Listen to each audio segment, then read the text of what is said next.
Olá pessoal, sejam todos bem-vindos a mais um vídeo aqui do nosso canal do Centro Espírita Allan Kardec. Eu espero de coração que vocês estejam bem. No vídeo de hoje nós estaremos continuando o estudo da obra O Livro dos Espíritos.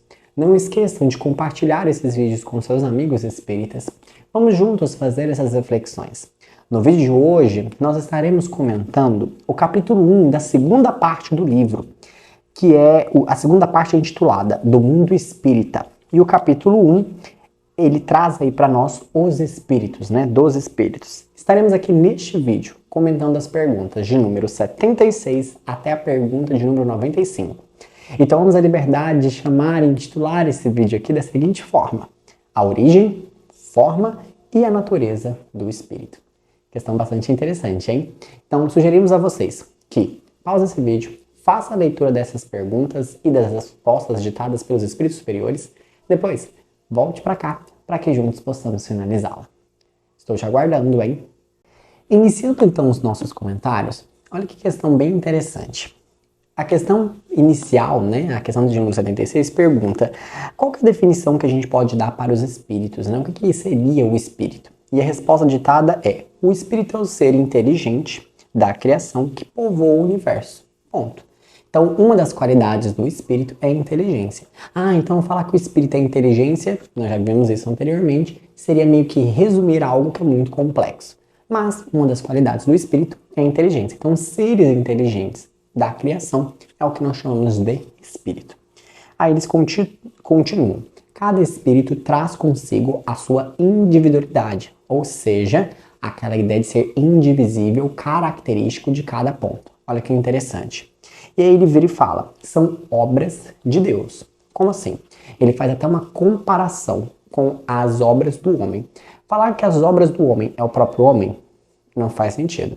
A mesma coisa do espírito e Deus.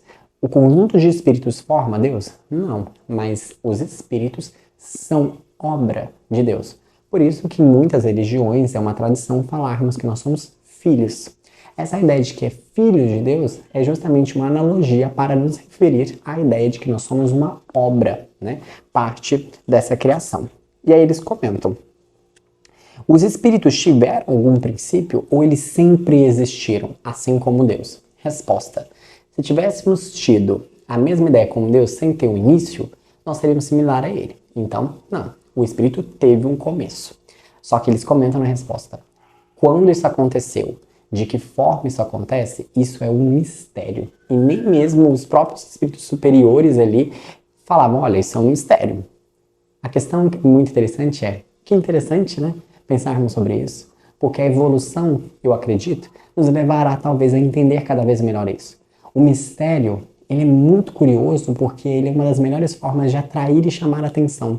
À medida que nós vamos nos evoluindo, né? A gente vê que a gente vai nos aproximando então de Deus. E a pergunta é, será que chegará um momento em que nós saberemos dessa resposta? Porque a própria resposta ditada pelos espíritos superiores é, os espíritos tiveram início, mas quando isso aconteceu e de que forma, isso é um mistério. Interessante, né? E aí eles continuam. Nós havíamos visto, né, nos capítulos anteriores, que existem dois elementos gerais no universo, que seria o elemento inteligência e o elemento da matéria. E aí, então eles comentam, né? Os espíritos seriam parte então do elemento inteligente, assim como o corpo é uma parte do elemento material. Ele falou perfeito, evidentemente. Então os espíritos são a individualização do princípio inteligente, ou seja, então a gente tem um princípio inteligente que é um elemento que está no universo. A partir do momento que você cria uma individualização, ou seja, uma individualidade, algo indivisível, uma parcela, algo único, isso criou-se um espírito.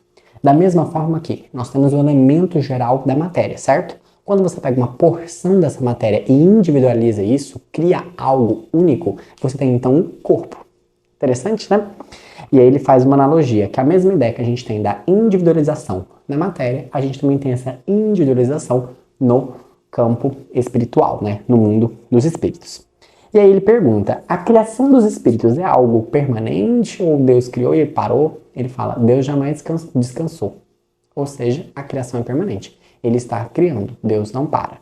A doutrina espírita nos explica que essa ideia de pensarmos em Deus como sendo algo inativo e que ele está parando e que ele não faz sentido, e comenta, olha, Deus não descansa e ele jamais para. Então, Deus os cria de acordo com a sua vontade. E aí ele fala, os espíritos têm um fim? Olha a pergunta do Allan Kardec, né? Os espíritos têm um fim? As suas individualidades vão ter um término? Porque, assim, é difícil compreender uma coisa que teve começo e não teve fim.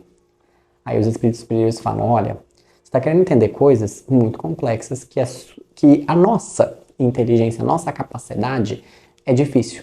Mas ele fala, tenho certeza de que nós, espíritos, não temos fim. Ah, mas uma coisa que teve começo, não teve fim, é complicado, né? O Allan Kardec batendo no teclado, ele falou, olha, tem coisa que você não vai compreender, mas uma coisa estamos aqui para te dizer. Nós somos eternos. Ponto. Então, interessante. E é complicado, eu também concordo com o Allan Kardec. É complicado você pensar, tipo, teve início. Então, pressupõe-se uma ideia de que início e fim. Só que seria então os espíritos uma parte da criação que pode ter um começo, mas não necessariamente tem um fim? Se for da vontade de Deus, por que não? Talvez seja uma explicação. Dentro da própria ciência, a gente observa várias regras que têm exceções. Seria o espírito uma exceção para isso? Algo que tem um começo, mas jamais tem um fim? Interessante. E aí ele comenta, né? Existe um mundo, assim como tem um mundo material, existe um mundo dos espíritos? Ele fala, sim, existe um mundo dos espíritos. E aí ele pergunta, né? Aonde que tá esse mundo dos espíritos? Ele tá num lugar assim, tipo, num lugar subscrito no espaço? A resposta, o mundo espírita preexiste e sobrevive a tudo e está em todo lugar. Ou seja, não tem um lugar no espaço, lá é o mundo dos espíritos. Não, é em todo lugar. Por quê? Vamos lembrar da dualidade dos mundos. De acordo com a doutrina espírita, muito semelhante a uma doutrina de Platão, que diz o seguinte, a doutrina espírita fala, existem dois mundos, o mundo corpóreo, o mundo material, e o mundo dos espíritos. Eles se entrelaçam. Apesar de serem independentes um do outro, eles têm uma real conexão. Observe, eu gosto muito dessa ideia. Nós somos independentes um do outro.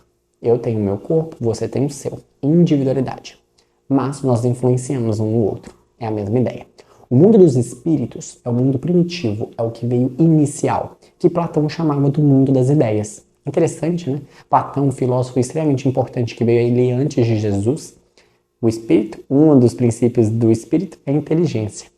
Interessante como essas ideias se casam, né? Interessante como o espiritismo vem retomar ideias muito interessantes. Então, de acordo com a doutrina espírita, nós temos então o mundo dos espíritos que é primitivo, eterno e indestrutível. Pode acontecer o que for no mundo material. O mundo espírito é primitivo, é o primeiro a ser criado e mesmo que o mundo material se destrua, o espiritual sempre vai estar ali. E aí, o mundo material, onde os espíritos encarnam, vêm para esse mundo para então desenvolver. Essa relação que existe entre esses dois mundos permite então a evolução. E aí, eles continuam. Ocupam os espíritos uma região então determinada e circunscrita no espaço? A resposta, estão em todas as partes. Inclusive agora, aqui, nesse momento, estou gravando esse vídeo, pode ter um espírito aqui do meu lado, e eu não estou vendo. Ou vários. Então, eles ocupam todos os lugares, todos os planetas, tudo. Eles estão em todo lugar. Falar que eles estão num pequeno pedacinho, um único lugar lá, em todos os lugares. Aí eles comentam. E como é que é a forma desses espíritos? Tem uma forma? O que é? E aí os espíritos superiores nos explicam. Olha, o espírito é como se fosse uma centelha de uma luz. Para você, seria mais ou menos essa ideia, eles fazem essa analogia. E essa centelha dessa luz, essa cor, ela pode variar de acordo com a evolução do espírito. Olha que interessante. Eles comentam que então é como se fosse uma centelha, né, uma faísca, que pode ter uma cor do escuro até o brilho de um rubi, olha que lindo isso, hein? Conforme o espírito é mais ou menos depurado. E aí ele continua. O espírito pode percorrer o espaço, andar de um espaço para o outro e tudo mais? Resposta, sim, de acordo com o pensamento. Agora, eu quero fazer uma reflexão com você. Olha essa resposta. O espírito pode percorrer espaço? Sim, de acordo com o pensamento. Vocês já viram que a gente faz isso? Tipo, tem meu corpo aqui. Mas quantas vezes no nosso dia a dia a gente não tá com corpo e mente juntos? Meu corpo pode estar aqui, mas a minha mente está lá. Eu tô vagando, eu tô pensando no meu trabalho. Por exemplo, eu estou no meu trabalho e eu tô pensando nas férias. Eu estou nas férias, estou pensando no meu trabalho. Vocês já observaram isso? Carl Jung, o psicólogo analítico, falava muito isso. De nós temos que ter esse corpo e mente e alma juntos. Mas imagine, se nós desencarnados temos já essa capacidade de deslocar e estarmos num lugar que talvez não estamos fisicamente, imagine então para os espíritos que estão ali libertos dessa prisão material, digamos assim. Interessante analogia, reflexão. Cabe bastante reflexão. E aí ele fala, quanto o pensamento está em alguma parte, a alma aí também está. Eu adorei essa frase. Olha o que os espíritos superiores nos dizem. Quando o pensamento está em algum lugar, a alma também ali está. Então, quantas vezes nós não estamos devaneando ali o nosso pensamento e tudo mais, e a nossa alma está lá. E não naquele momento presente, acaba esvaziando o nosso presente. Cabe uma reflexão aí para a nossa vida de agora. Mas o que eles estão aqui nos refletindo é, os espíritos deslocam de acordo com o pensamento. E aí ele fala, a matéria se opõe ao obstáculo para o espírito? Eles falam, de maneira alguma, terra, fogo, ar, água, qualquer coisa, passam como se não interferem em nada, eles atravessam sem nenhum problema. E aí vem uma questão. Os espíritos têm a capacidade de ubiquidade. O que é ubiquidade? É a capacidade dele se dividir e estar em vários lugares ao mesmo tempo. Isso é ubiquidade.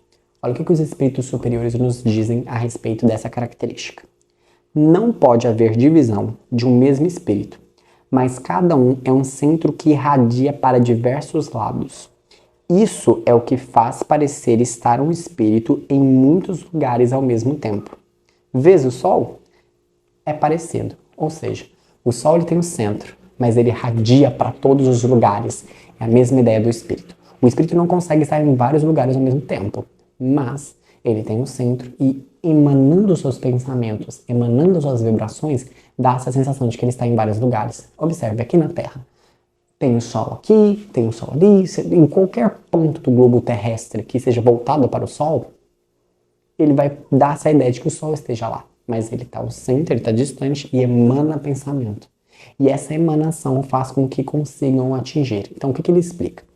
É impossível essa ideia da divisão de espírito, de dividir. Mas a emanação energética, essa capacidade de emanar luz, faz com que haja essa sensação. Então, eles nos explicam que essa ideia de dividir, não. Mas é possível essa questão de atingir vários pontos a partir dessa ideia de um centro e dessa emanação. E aí, então, eles colocam, cada espírito é uma unidade indivisível, que então lança seus pensamentos para todos os lados que queiram, de acordo com a sua evolução. Tem espíritos que têm maior capacidade de emanação e outros menor, de acordo com a sua frequência vibratória, né, e tudo mais. E aí, para finalizar, vem então a ideia. Tem algo que envolve esse espírito, que envolve essa chama, essa faísca? É o que eles chamam de perispírito. E é interessante a origem da palavra perispírito, porque Allan Kardec comenta. Imagina, você tem a semente, né, para dar a origem a um fruto. Ele fala assim, envolvendo o germe de um fruto ao perisperma. Então, o envoltório do espírito há o perispírito. Interessante, né? Então, o que envolve o germe da semente, perisperma. O que envolve o espírito, perispírito. Ele faz essa analogia e explica o porquê. E aí ele vira e fala assim, o espírito, então, tem esse perispírito. Esse espírito é o mesmo em todo lugar que esse espírito estiver? Resposta, não. Depende do mundo onde ele esteja. Na pergunta de número 94, olha que interessante. De onde tira o espírito o seu invólucro semimaterial, ou seja, o seu perispírito? Olha a resposta. Do fluido universal de cada globo. Razão porque não é idêntico em todos os mundos. Passando de um mundo ao outro, o espírito muda de envoltório como mudais de roupa. Olha que interessante, né? Ou seja, existem mundos em que esse perispírito vai ser mais denso e outros que vai ser sutil, leve, de acordo com aquele ambiente. E aí, então, ele comenta, esse perispírito Tem forma determinada e pode ser perceptível? Resposta: tem a forma que o espírito queira ter. É assim que este vos aparece algumas vezes, quer em sonho, quer no estado de vigília, ou seja, acordado, e que pode tomar uma forma visível e até mesmo palpável. Ou seja, esse perispírito, que é o que ali envolve o espírito, a nossa essência, a nossa individualidade, uma das suas características, a nossa inteligência, ele modifica de acordo com o globo e ele pode ser perceptível de acordo com cada situação, de acordo também com a evolução de cada espírito. E esse perispírito é o que permite esse contato e essa troca. E ele pode sim se fazer perceptível em algumas situações, aparecendo em sonho, aparecendo acordado e assim por diante. Interessante, né? Nos próximos vídeos nós estaremos comentando então sobre as divisões e sobre a ordem desses espíritos. Existem espíritos inferiores, superiores, como que eles se dividem? Isso são cenas de um próximo capítulo. Um beijo no seu coração e nos vemos nos próximos vídeos. Até mais, pessoal!